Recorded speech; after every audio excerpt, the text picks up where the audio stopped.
Jude Bellingham can shine in Qatar despite struggling against Hungary. Whatever players say, the first international after a long club season can lead to a little switch-off. It wasn't a surprise to me England looked a bit lethargic in the heat of Budapest. I expect sharper against Germany and Italy in the next week. Gareth Southgate will still have learned things, not least the best way to utilize Jude Bellingham. For him to even be considered as an England player at 18 is phenomenal. He's already gained more experience in the game than many footballers in their 20s. Even so, the game showed me that Bellingham's best position isn't as a holding midfielder in a 3-4-3. He can pass the ball but his natural instinct is to get forward and use his athleticism and creativity rather than sit in front of the defense to set up play for others. When Southgate reverted to a back four later on and Bellingham was able to play as an 8 in a 3-man midfield, he became more alive and was one of the few I saw who wanted to make things happen.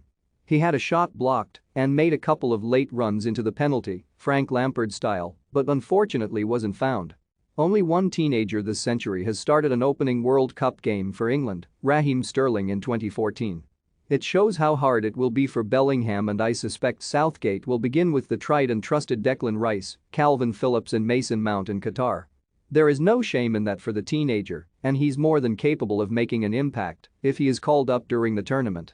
At his age, it's inevitable Bellingham will have some games in which he looks brilliant and others where he has less influence. Longer term, I have not doubt he will be phenomenal and an England regular.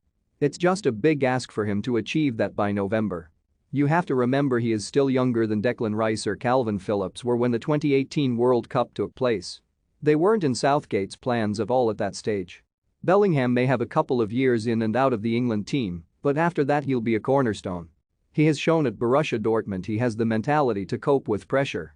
It's always important to recognize a player's strengths. When I played with Steven Gerrard at Liverpool, he enjoyed smashing into tackles as much as setting up goals. It made him a natural box-to-box midfielder. Bellingham is different, he prefers getting forward and making things happen, not being in a deep position where he is restricted.